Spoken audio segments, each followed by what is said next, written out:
Friends. Hi masters. అందరికీ నా యొక్క హృదయపూర్వక నమస్కారాలు, అభినందనలు తెలియచేస్తున్నాను. అలాగే అందరికీ కూడా శ్రీరామనవమి శుభాకాంక్షలు. Okay, సీతాయనం, the untold story of Sita. స్వాధ్యాయం బుక్ రీడింగ్లో భాగంగా డే 30కి వచ్చేసామండి. చక్కగా ఈరోజు సెక్షన్ స్టార్ట్ చేసుకునే ముందు ఒక 5 నిమిషాల పాటు ధ్యానం చేస్తూ తర్వాత సెక్షన్ కంటిన్యూ చేసుకుందాం. ఓకే మాస్టర్స్, సో మరి అందరూ సిద్ధంగా ఉన్నారు కదా? ఓకే, చక్కగా ఉన్న చోటనే స్థిరమైన సుఖ ఆసనంలో కూర్చోండి. మీ 2 కళ్ళను క్లోజ్ చేసుకోండి. వేళ్ళల్లోకి వెళ్ళి పెట్టుకోండి. కాళ్ళు 2 కూడా క్రాస్ చేసుకోండి.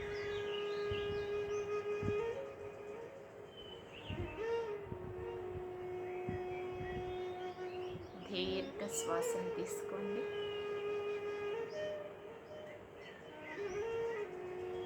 నిదానంగా శ్వాసను బయటికి వదిలివేయండి.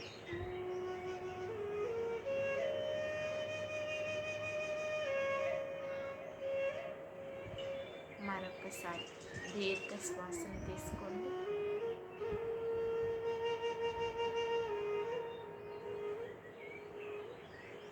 నిదానంగా శ్వాసను బయటికి వదిలివేయండి. ఇంకొకసారి దీర్ఘ శ్వాసను తీసుకోండి. నిదానంగా శ్వాసను బయటికి వదిలివేయండి.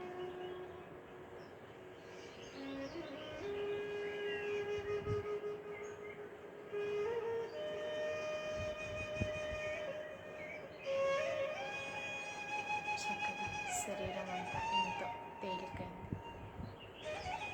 రిలాక్స్ అయిపోయింది కదా? ఇప్పుడు సహజంగా జరిగే శ్వాసని గమనిస్తూ శ్వాసతో అనుసంధానమవుతూ ఈ కొన్ని క్షణాలు మనతో మనం ఉంటూ అంతరంగంలోనికి ప్రయాణిద్దాం.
మాస్టర్స్ నిదానంగా సహజ స్థితికి వస్తూ మీ రెండు చేతులను విడిపిస్తూ మీ కంటి మీద పెట్టుకోండి. 5 4 3 2 1 0.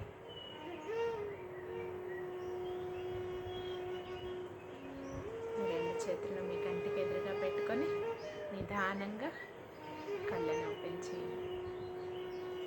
ధ్యానం కంటిన్యూ చేసేవాళ్ళు కంటిన్యూ చేస్తూ చక్కగా ఈ జ్ఞానాన్ని తీసుకోండి మాస్టర్స్. ఓకే, మరి సెక్షన్లోకి వెళ్ళిపోదామా?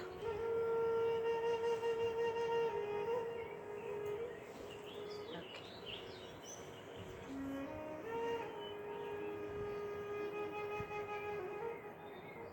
లాస్ట్ సెక్షన్ ఏంటి? అక్కడ సోమ శ్రీరాములు మాత ధ్యానం కోసం అక్కడ కూర్చోటానికి ఒక గుడిసె కట్టారు అని చెప్పటము, ఇట్లా సోమ కొనసాగించటం, హనుమంతులు వారికి మధ్యలో ఒక పెద్ద శిల మీద వారిద్దరూ కూడా శ్రీరాములు సీతమ్మ వారు కూర్చొని ధ్యానం చేయటం అని హనుమంతుడు తెలుసుకోవటం, ఇదంతా నేను తెలుసుకున్నాం కదా. సో ఈరోజు కంటిన్యూ చేసుకున్నాం. నేను పండ్లు నీళ్ళతో వెళ్ళాను, వారు ధ్యానం చేస్తుండటం చూశాను. శ్రీరాముని చెయ్యి ఆమె తలపైన ఉంది.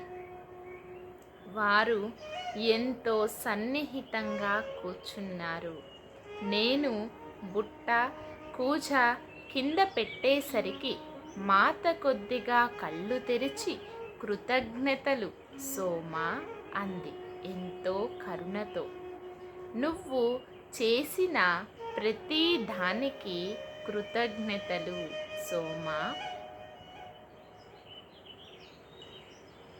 అని మళ్ళీ కళ్ళు మూసుకుంది. నేనేమీ మాట్లాడకుండా వెనుదిరిగి వచ్చాను. అయితే ఏదో నన్ను వెనక్కి తిరిగి చూసేటట్లు చేసింది. ఆమె నన్ను బలంగా లాగుతున్నట్లు అనిపించింది. దాంతో నేను గబగబా వెనుదిరిగి మాత లోకంలో కలిసిపోవటం చూశాను. ముందుగా ఆమె శరీరము నుంచి గొప్ప కాంతి వెలువడింది. అది శ్రీరాముని చుట్టుముట్టి తరువాత వారిద్దరి నుంచి బయటకు వ్యాపించింది. అది అనేక కాంతి బిందువులుగా విడిపోయి అన్ని వైపులా వ్యాపించింది. వర్షపు మెరుపు ఆకాశాన్ని నింపి భూమి మీద పడినట్లు అడవినంతా కప్పివేసింది. నేను కాంతి ప్రవాహాలను అనుసరించి అది భిన్న వర్ణాలుగా ఇంద్రధనస్సు కాంతిలాగా విచ్ఛిన్నమవటం చూశాను. అది భూమి ఆకాశం ప్రతి దానిలోనూ ఐక్యమైంది. నేను అక్కడే ఆశ్చర్యంగా చూస్తూ ఉండిపోయాను. అయితే ఆ కాంతి పలచబడేసరికి ఆవిడ ఇక లేదు. నేను నిస్పృహతో కుటీరానికి వెళ్ళాను. ముందు రోజు రాత్రి వచ్చిన లక్ష్మణ హనుమాలతో ఏం జరిగిందో చెప్పాను. హనుమ నన్ను ఓదార్చగా లక్ష్మణుడు శ్రీరాముడు కూర్చున్న చోటుకి పరుగెత్తాడు. మరునాటి ఉదయం వరకు రాముడు లక్ష్మణుడు తిరిగి రాలేదు. వారిద్దరూ రావటం చూసిన నేను వారి వద్దకు పరుగెత్తాను. శ్రీరాముడు మాత వలె ముని దుస్తులు ధరించి ఉండటముతో మొదట నేను ఆయనను మాత అనుకున్నాను. కానీ దగ్గరకు వచ్చేసరికి ఆయన అని అర్థమైంది. మాత ఎక్కడా కనపడలేదు. నేను ఆయన పాదాలపై పడి ఏడవసాగాను. మాత వెళ్ళిపోయింది. మన వద్ద నుంచి వెళ్ళిపోయింది. శ్రీరాముడు నన్ను లేపి నా కళ్ళల్లోకి ఆయనకు మాత్రమే సాధ్యమైన శాంతితోనూ స్థిరత్వంతోనూ చూస్తూ తీయగా, నువ్వు ఆమె వెళ్తుంది అనుకుంటూనే వెళ్తుంది. సోమ, నీ మనస్సు నిన్ను వంచనివ్వకు. ఆమె వెళితే లోకమే అంతమవుతుంది. తరువాత కొన్ని రోజులు కలలాగే గడిచాయి. శ్రీరాముడు లవకుశులను తమ తల్లి మార్పు చెందిన వాస్తవానికి సంసిద్ధులను చేశాడు. బాలుర యొక్క విద్యాభ్యాసం ముగిసే వరకు వారు ఆశ్రమములోను మందిరములోను గడిపేటట్లు కాల విభజన చేశారు. ఆ విధముగా వారు తమకు ఎంత మాత్రమూ అలవాటు లేని అయోధ్యలో జీవితానికి అలవాటు పడగలరు. నేను బాలుర సంరక్షణ కొనసాగించాను. హనుమ వచ్చి వెళ్తున్నాడు. ఆయన నన్ను జాగ్రత్తగా చూసుకుంటూ నాకు ఆహారం తెస్తున్నాడు. మాత ఆయనలో నుంచి ప్రవర్తిస్తున్నట్లుగా మా పాత్రలు తారుమారయ్యే మాత నన్ను శ్రద్ధగా చూస్తున్నట్లు ఉంది. అది నాకు కొత్త విషయం, అయినా గొప్ప సంతృప్తిని ఇచ్చింది. లవకుశులు పూర్తిగా మందిరానికి మారేటప్పుడు శ్రీరాముడు నన్ను కూడా రమ్మన్నారు. కానీ నేను ఈ చోటు వదలలేను. సంవత్సరాలు గడిచాయి. నేను మాతలేని లోటును భయంకరంగా అనుభవించసాగాను. వనవాసంలో ఉన్నంత కాలం నేను ఆవిడ లోటును ఎన్నడూ భావించలేదు. కానీ ఇది భిన్నమైనది.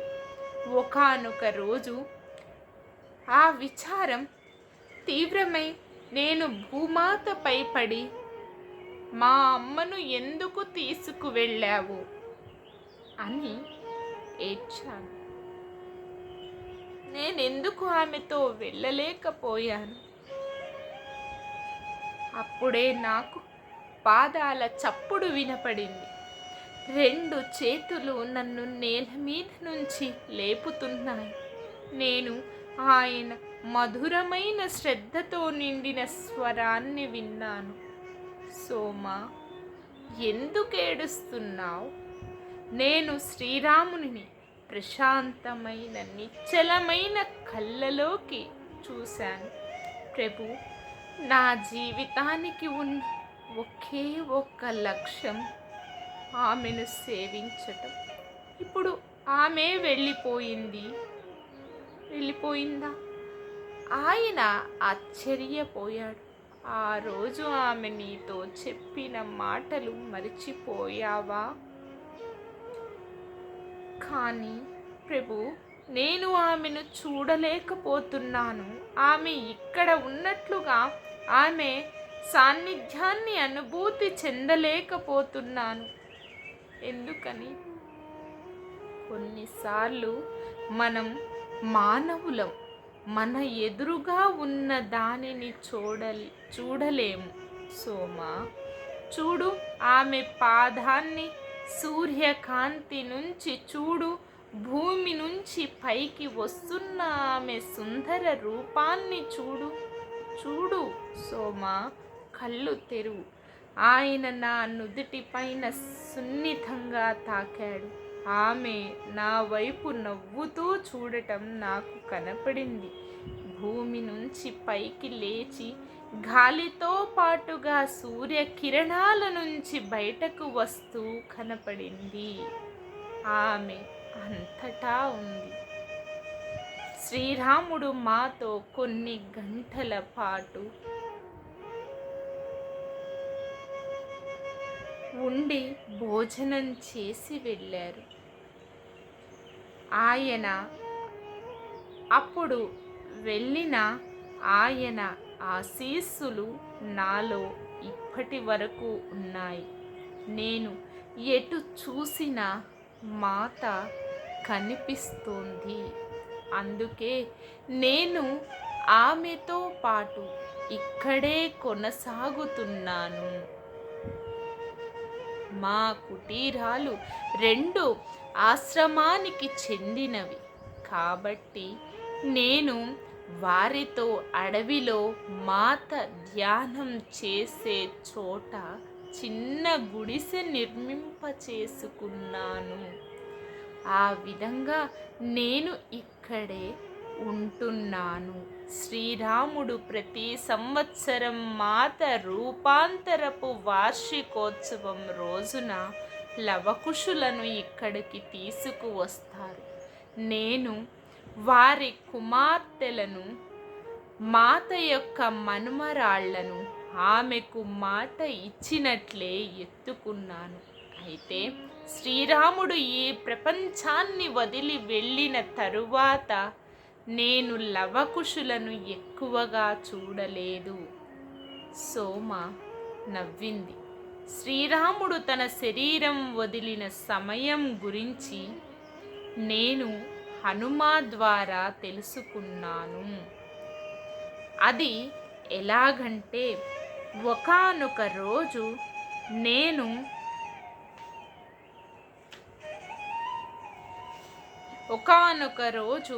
సూర్యోదయానికి ముందు శ్రీరాముడు లేచి నది వద్దకు ధ్యానం కోసం వెళ్ళాడు. ఏ ఇబ్బంది లేకుండా నిశ్శబ్దంగా ఉండే చోటు చూసి ధ్యానానికి కూర్చున్నారు. అప్పుడు హనుమ అయోధ్యలో లేడు. కానీ హఠాత్తుగా ఆయన శ్రీరాముని పిలుపు విన్నట్లుగా భావించి అత్యంత వేగంగా అయోధ్యకు వచ్చి శ్రీరాముడు నది పక్కన ధ్యానం చేస్తుండటం చూశాడు. సూర్యోదయం అయ్యింది. చాలామంది స్థానికులు మహారాజును చూడడానికి ప్రోగయ్యారు. కానీ అతను కదలకుండా కూర్చున్నాడు. హఠాత్తుగా హనుమాకు మాత రావటం కనిపించింది. మిగిలిన వారు ఎవ్వరూ ఆమెను చూడలేదు. ఆమె శ్రీరాముని వద్దకు వచ్చేసరికి హనుమ విచారంగా, మాతా, నువ్వు నా ప్రభువును తీసుకువెళ్ళటానికి వచ్చావా అని అడిగాడు. ఆమె తల ఊపింది. అయితే నన్ను కూడా తీసుకువెళ్ళు. ఇక్కడ నాకు ఏమీ పని లేదు. ఆమె తల పంకించింది. పుత్రా హనుమా, నువ్వు ఇక్కడ ఈ కాలచక్రం అంతం వరకు ఉండాలి. మాకు బదులుగా ఈ లోకాన్ని పోషించాలి. హనుమా, మాత లేదా శ్రీరాముడు ఎవరు చెప్పినా తాను కాదనలేను. మీ ఇద్దరి స్వరాలు ఒకటే అయిపోయినట్లు ఉన్నాయి అన్నాడు. మాత శ్రీరాముని పక్కన కూర్చుంది. ఒక్క క్షణం శ్రీరాముడు కళ్ళు తెరచి హనుమ వైపు చూశాడు. హనుమ, నువ్వే మా కళ్ళు, చెవులు, మా కాళ్ళు, చేతులు. ప్రపంచాన్ని పోషిస్తూ సేవ చేస్తూ ఉండు. మా హృదయాలు నిరంతరము ప్రతి ఒక్కరికి, ప్రతి దానికి ప్రేమ పంపుతూ ఉంటాయి. అది నువ్వు గ్రహించి అందించు. అందుకే నువ్వు భూమి మీదకు వచ్చావు. దానివల్ల ఈ కాలచక్రమంతా మా ప్రేమను నువ్వు ముందుకు తీసుకువెళ్ళగలవు. ఈ మాటలు అన్న తరువాత ఆయన కళ్ళు మూసుకున్నాడు. మాత తన చేతిని ఆయన చేతిపై ఉంచింది. శ్రీరాముని శరీరము కొన్ని లక్షల కాంతి బిందువులుగా విడివడి ఆ నది పైన చెట్లు, ఆకాశం, భూమినంతా పరచుకుంది. మాత నుండి తన భౌతిక రూపాన్ని ఈ విధంగానే వదిలింది. అలానే ఆయన కూడా ఆ కాంతి పలచబడేసరికి ఎవ్వరి రూపము లేదు. ఈ విధంగా వారు తమ దేవలోకానికి తిరిగి చేరుకున్నారు. సోమ కళ్ళు మూసుకొని మౌనంగా ఉంది. ఆమె చెప్పే కథ ముగిసిపోయింది. కాలం ఎంతో సుదీర్ఘమనిపించింది.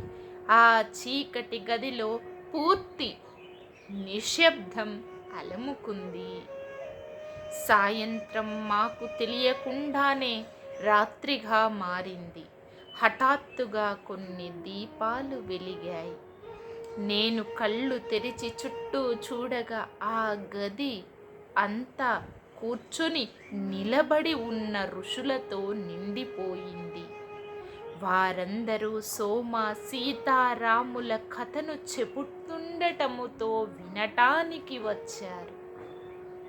సోమ హఠాత్తుగా కళ్ళు తెరచి ఆశ్చర్య ఆనందాలతో, చాలా కాలం తరువాత మీరు వచ్చారన్నమాట అంది. ఆమె ఎవరిని అంటుందో అని నేను చూశాను. ఒక ఋషి తలుపు దగ్గర వంగని ఉన్నారు. ఆయన మిగిలిన వారి కంటే భిన్నంగా కనిపించాడు.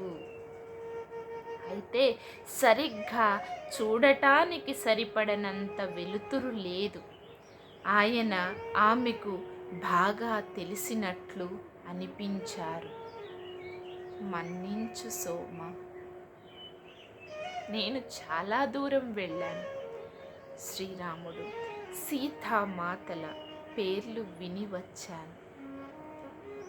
అతిథుల కోసం ఆహారం తెచ్చాను.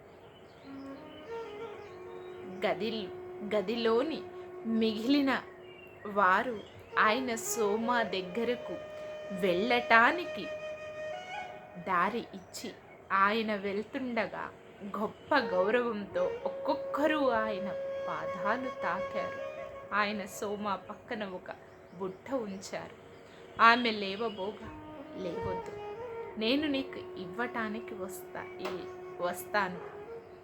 ఆమె మోకాళ్ళపై లేచి తలను ఆయన పాదాలపై ఉంచి, నేను మిమ్మల్ని చూడగలిగాను, అంతే చాలు అంది. ఆయన నవ్వి వచ్చినంత వేగంగాను గదిని వదిలి వెళ్ళి చీకట్లోకి మాయమయ్యాడు.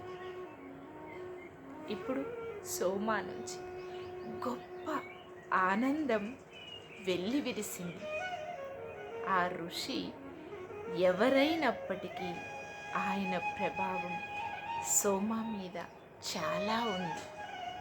ఆమె ఆ ఆహారాన్ని అందరికీ పంచింది.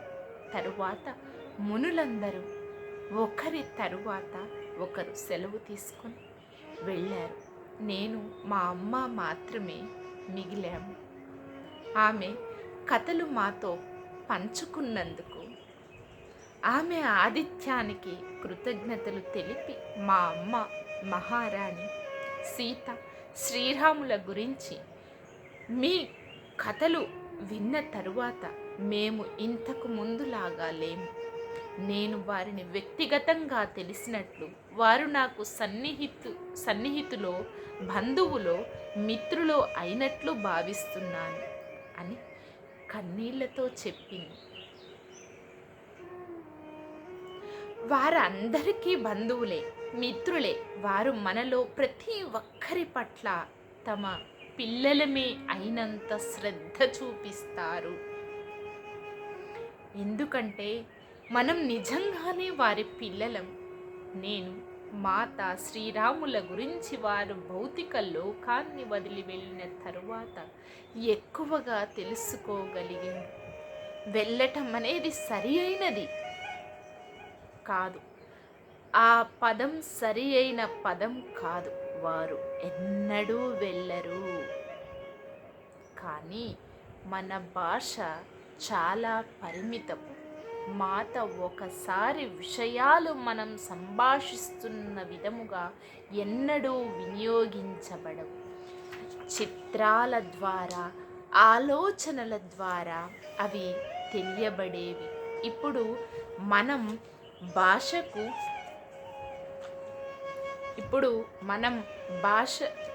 భాషకు కుదించబడ్డాం. అవి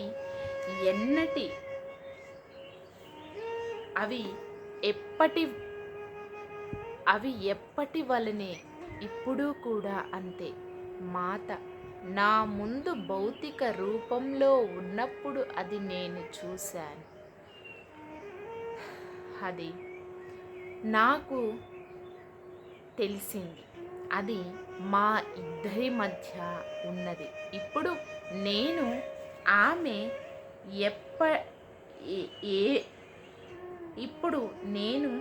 ఆమె ఏమిటి అన్న వాస్తవాన్ని, వారిద్దరి వాస్తవాన్ని చూడగలిగాను. ప్రపంచాన్ని మార్చే ప్రతి దానిలోనూ వారి చెయ్యి ఉంటుంది. సోమ మెరుస్తున్న కళ్ళతో ముగిస్తూ, కొన్నిసార్లు ఆమె అరణ్యం గుండా నడిచి రావటాన్ని, ఆమె రూపాన్ని చూస్తాను. ఆమె నేను వెళ్ళిపోలేదు, అవి నాకు గుర్తు చెయ్యటానికి అలా వచ్చిందని నాకు తెలుసు. మా అమ్మ, నేను అది జ్ఞాపకం ఉంచుకోవటానికి ప్రయత్నిస్తాను. మిమ్మల్ని ఎలా వదిలి వెళ్ళాలో నాకు తెలియటం లేదు సోమా. కానీ రేపు సూర్యోదయానికి ముందే మేము బయలుదేరాలి. మా ప్రయాణం దీర్ఘమైనది. అనసూయ తండ్రి గారు మా కోసం ఎదురు చూస్తూ ఉంటారు అని చెప్పింది. ఈ మాటలు విన్న నేను ఆగలేక, అమ్మా దయచేసి కొన్ని రోజులు ఉందా, అలా అనకు, అది సాధ్యం కాదు. కానీ నాకు ఇష్టం లేదు, ఏడుస్తూ అన్నాను. మా అమ్మ నా చెయ్యి పట్టుకొని, నేను నిన్ను ఇక్కడ వదిలి వెళ్ళటానికి సిద్ధమే, కానీ మనం మన జీవితంలోకి తిరిగి వెళ్ళాలి. మనం చాలా రోజులు దూరంగా ఉన్నాం. ఇంకా ఆలస్యం చెయ్యటాన్ని మీ నాన్న ఒప్పుకోరు అంది.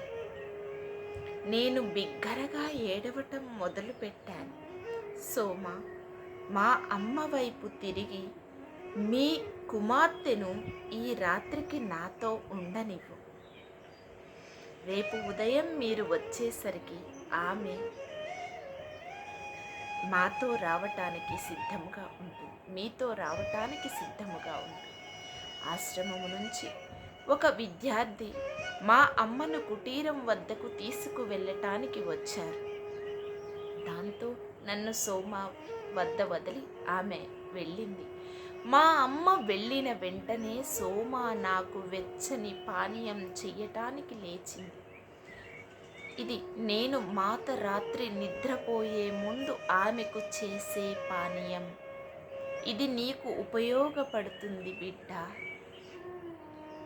సోమ, నేను బ్రతిమాలుతున్న స్వరముతో మొదలుపెట్టాను. మా అమ్మను నేను నీతో ఉండటానికి ఒప్పించు. నేను నీకు సేవ చేస్తూ నీతో పాటే ఉందామనుకుంటున్నాను. నాకు వెళ్ళాలని లేదు, నేను వెళ్ళలేను. నా హృదయం బాధతో బరువెక్కింది. ఆమె నా వేడుకోలుతో కదిలినట్లయింది. కానీ బిడ్డ,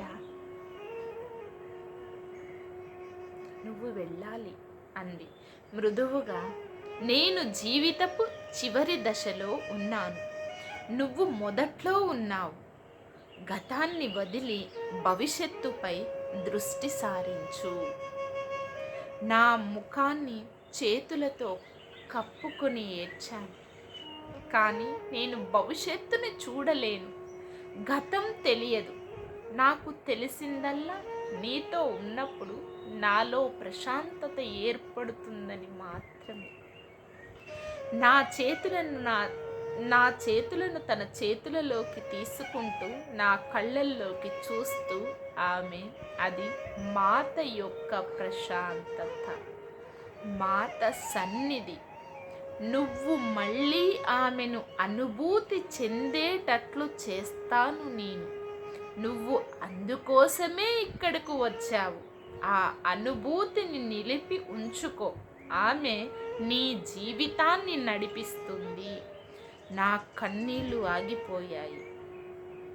నువ్వు అనేది ఏమిటి? సోమ మాట్లాడలేదు. ఆమె నన్ను వంటశాల వైపు తీసుకువెళ్ళి పొయ్యి రాచేసి మూలికా పానీయం తయారు చేసింది. తరువాత మళ్ళీ లోనికి వెళ్ళగా ఆమె ఆ పానీయం నా చేతికి ఇచ్చి మళ్ళీ మాట్లాడటం మొదలుపెట్టింది.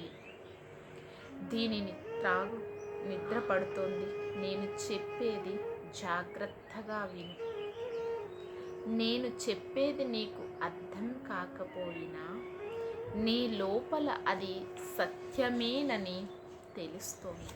నీ గత జన్మ మిథిలలో నువ్వు జనక మహారాజు పరిచార కృత్యాలలో పరిచారికవు. మనమిద్దరం కలిసి అక్కడ పనిచేశాం. నీకు మాత పట్ల ఎంతో భక్తి ఉండేది. మనమిద్దరం కలిసి అయోధ్యకు వచ్చాం. అయితే మాత వనవాసం నుంచి వచ్చేలోపు నువ్వు మరణించావు. ఆమె సుదూరంగా చూస్తూ కొనసాగించింది. జనక మహారాజు పరివార కృత్యాలలో ఒకానొక యువకుడు నిన్ను పెళ్లి చేసుకోవాలనుకున్నాడు. కానీ మీ నాన్న ఒప్పుకోలేదు. ఇప్పుడు నువ్వు పెళ్ళి వద్దనటానికి కారణం అదే. నీ లోపల ఎక్కడో నీ తండ్రి పెళ్ళి వద్దు అన్న జ్ఞాపకం ఉంచుకున్నావు. ఆయన నువ్వు పెళ్లి చేసుకున్నట్లయితే నీకు ఏదో భయంకరమైనది సంభవిస్తుందని భావించాడు. ఆ యువకుడు ఎంతో మంచివాడు. మాతకు అతనంటే చాలా ఇష్టం. అతను జంతువులను సంరక్షిస్తూ వాటి పట్ల ఎంతో ప్రేమతో ఉండేవాడు. మాత ఒకసారి జంతువులను అతనిలాగా ఎవరూ ప్రేమించరని, అందుకోసం అతని పట్ల కృతజ్ఞతతో ఉంటాను అని చెప్పింది. అతను మళ్ళీ అయోధ్యలో జన్మించాడు. మీ నాన్న నీకోసం ఎంపిక చేసింది అతనిని ఒప్పుకో బిడ్డ. అతనికి మాత పట్ల గొప్ప ప్రేమ ఉంది. ఇది మాత ప్రణాళిక. మాత హనుమాతో చివరిసారిగా అయోధ్య వచ్చినప్పుడు ఆమె మిథిలలోని అనేక మంది ఇప్పుడు అయోధ్యలో జన్మించి పిల్లలుగా ఉన్నారని చెప్పింది. ఆమె వారిని గుర్తించింది. ఆమె చెప్పలేదు, కానీ ఆమె పట్ల ప్రేమయే వారిని మరణం తరువాత అయోధ్యకు ఆకర్షించిందని నాకు తెలుసు. ఆమె మిథిలా నుంచి వచ్చిన వారు జనక మహారాజు పాదుకొల్పిన విలువలను ఇక్కడకు తెస్తారని నాతో చెప్పింది. ఇది గొప్ప ప్రాధాన్యత. శక్తి సంతరించుకుంటున్న రాజ్యం. వారు తీసుకువచ్చిందంతా భవిష్యత్ చిత్రాన్ని అర్థం చేసుకోలేకపోయినా అది గొప్ప మంచి కోసమేనని విశ్వసించగలం. నేను ఆమె వైపు ఏ భావమూ లేకుండా చూశాను. నాకు వీటిలో ఏ ఒక్కటి జ్ఞాపకం లేదు. నీకు జ్ఞాపకం రాలేదని విచారపడకు. దానికి ఒక కారణం ఉంది. గతాన్ని తవ్వుకోవటం వల్ల ఏ ప్రయోజనమూ లేదు. జన్మకు ఏది అవసరమో అది చూడాలి. నీకు ముందు ఎన్నో ఆశ్చర్యాలు ఎదురవుతాయి. వీలైనంత వరకు మాతని పట్టుకొని ఉండు. నువ్వు ఇక్కడ నుంచి వెళ్ళబోయే ముందు హనుమ చెప్పిన కథ ఒకటి చెబుతాను. ఇది భవిష్యత్తు కోసం కథ. నువ్వు నీతో పాటు ఇంకా అనేక మంది కలిసి సృష్టించే కథ. హనుమ శ్రీరాముడు నది ఒడ్డున సీత కాంతి శరీరముతో పాటు కూర్చొని ఉండటం చూశాడు. అది మామూలు కళ్ళకు కనపడదు. శ్రీరాముడు గాఢ ధ్యానంలో ఉన్న సంగతి విని అనేక మంది గుమ్మిగూడారు. శ్రీరాముడు తన భౌతిక శరీరాన్ని వదిలే ముందు హనుమ కోసం చూశాడు. అతను హనుమతో తన చివరి మాటలు మాట్లాడిన తరువాత ఆయన భౌతిక రూపం విచ్ఛిన్నమైంది. హనుమ అదృశ్య లోకాల నుంచి మాత శ్రీరాముడు ఇద్దరి స్వరము కలిసినట్లుగా వచ్చే మాటలు అవి అన్నాడు. ఇప్పుడు దేవలోకాలలోకి చొచ్చుకొని పోయే ప్రేమ భూమిలోకి, దాని జీవులన్నింటిలోకి కూడా చొచ్చుకొని పోతోంది. అయితే మనిషికి మాత్రమే ఈ ప్రేమను స్వీకరించే సామర్థ్యం, దానిని మేల్కొలిపే శక్తి ఉంటుంది. హనుమ, ఈ ప్రేమ యొక్క పరిపూర్ణ వ్యక్తీకరణ, ఈ సామర్థ్యం అందరిలోనూ మేల్కొలిపేలా నువ్వు చూడాలి అని మాకు వారి వీడ్కోలు సందేశం. ప్రేమ కోసం మన స్వీయ సామర్థ్యాన్ని కోల్పోవటం. సోమ కళ్ళు మూసుకొని అంది. ఆమె మరొక ఎరుక స్థితిలోకి ప్రవేశించిందని నేను గ్రహించాను. కొన్ని నిమిషాల తరువాత ఆమె కళ్ళు తెరిచి కొనసాగించింది. ఆ ప్రేమ కేవలం మనసుకు చెందినది కాదు, వాస్తవంగా మారుతుంది. ఇన్ని రోజుల నుంచి నేను మాట్లాడిన ఆ ప్రేమనే నీ భర్త పట్ల చూపించు. మాత శ్రీరాముల మధ్య వెలుగొందిన ప్రేమే నీకు నీ భర్తకు మధ్య వెలుగొందాలి. మనం చెయ్యవలసింది అదే. కొంత విశ్రాంతి తీసుకో. మీ అమ్మ నిన్ను తీసుకువెళ్ళటానికి వస్తుంది. ఇప్పుడు అయోధ్యకు వెళ్ళాలి. తన ఆలోచన బాధాకరంగా లేదు. సోమ మాటల్లో ఏదో ఓదార్పు ఉంది. నా శరీరము ఎంత అలసిపోయిందో గుర్తించి ఆమె పడక మీద పడుకొని నిద్రలోనికి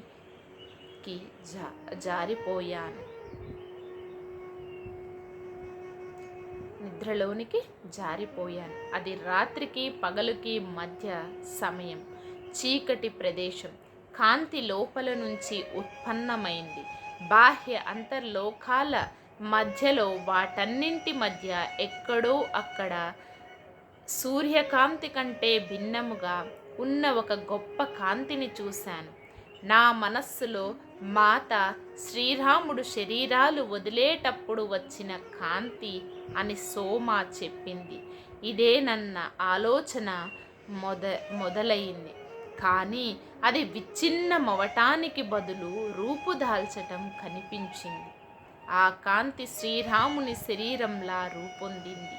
ఆ రూపం నుంచి గొప్ప ప్రేమ ప్రసరించింది. ఆ రూపం నుంచి సీతామాత శరీరము పైకి వచ్చింది. ఆమె ఆ కాంతి నుంచి బయటికి వచ్చి ఎంతో ప్రేమతో చూసి ఈ విధంగా అంది. జరిగిపోయిన దానిని మరిచిపో. నీకు నూతన జీవనం మొదలవుతుంది. ఇంకా జన్మించవలసిన ప్రపంచాన్ని సృష్టించటములో మాకు సహాయం చేస్తావా? తప్పకుండా మాత, తప్పకుండా బదులిచ్చాను. నేను ఆమెను చూసిన ఆనందాదిరేకంలో నవ్వాను. తరువాత ఆమె రూపం అదృశ్యమైంది. ఆ కాంతి కూడా మాయమయ్యింది. నా కళ్ళు మెల్లగా తెరుచుకున్నాయి. నేను బాహ్య ప్రపంచంలోకి వచ్చి పడ్డాను. సోమ నా పక్కన కూర్చొని నన్ను పరిశీలనగా చూస్తూ అంది. మాలో ఎవ్వరమూ కొంతసేపు మాట్లాడలేదు. ఆమె అడగలేదు, కానీ అది ఆమెకు తెలుసని నేను అనుకున్నాను. ఎట్టాకెలాగూ ఆమె శాంతంగా ఆమె వెళ్ళిపోయిందని ఎన్నడూ అనుకోకు. ఆమె ఇప్పుడు ఇక్కడే ఉంది. తాను రూపొందించిన ప్రేమలో ఈ ప్రపంచాన్ని మేల్కొలపటానికి ప్రతి క్షణము తోడ్పడుతూ ఉంది. ఆమెకు భౌతిక పరిమితులు లేవు కనుక ఇప్పుడు మరింత చురుకుగా పనిచేస్తుంది. నేను నోట మాట రానట్లుగా ఆమె వైపు తదేకంగా సోమ వైపు చూశాను. నేను ఆమెను చూశాను. అంతకంటే అద్భుతం ఇంకేమీ ఉండదు. సోమ కొనసాగిస్తూ, మీ అమ్మ తొందరలోనే ఇక్కడికి వస్తుంది. నేను నీకు కొంత ఆహారం తయారు చేస్తాను. నేను పక్క మీద నుంచి కొంచెం కూడా కదలకుండా తల ఊపాను. నా మనస్సు ఇంకా నేను చూసిన దృశ్యం చుట్టూనే తిరుగుతూ ఉంది. కొంచెం సేపటి తరువాత నేను లేవగా సోమ మరుగు ప్రదేశం చూపించింది. తరువాత ఆహారం పెట్టింది. నేను తిన్న తరువాత ఆమె, గత రాత్రి నీకు అవసరమైన దానిని నువ్వు స్వీకరించావు అంది. నేను తల ఊపాను. ఇప్పుడు నువ్వు వెళ్ళటానికి సిద్ధమేనా అడిగింది. అవును సోమ, నేను వెళతాను. సోమ నవ్వి నన్ను ఆశీర్వదిస్తున్నట్లుగా తన చేయి నా తలపై ఉంచింది. నేను ఆమె ముందు ప్రణమిల్లాను, గాఢ కృతజ్ఞతలతో, నోట మాట రాక. సో ఇదండి ఈరోజు సెక్షన్. సోమ నిర్గమన. రేపు సెక్షన్ను స్టార్ట్ చేసుకుందామండి. సో చక్కగా ఈ సెక్షన్ని క్లోజ్ చేసుకునే ముందు ఇప్పటి వరకు తెలుసుకున్న జ్ఞానాన్నంతా మనలో సంపూర్ణంగా అణువులోను కణంలోను నింపుతుంది. చక్కగా ఉన్న చోటను స్థిరమైన సుఖ ఆసనంలో కూర్చొని సహజంగా జరిగే శ్వాసను గమనిస్తూ శ్వాసతో అనుసంధానం అవ్వండి. డియర్ ఫ్రెండ్స్, డియర్ మాస్టర్స్,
నిదానంగా సహజ స్థితికి వస్తూ మీ రెండు చేతులను విడదీస్తూ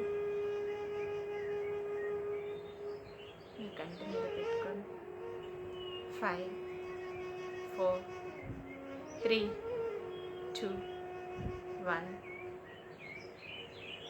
0. మీ రెండు చేతులు మీ కంటికి ఎదురుగా పెట్టుకొని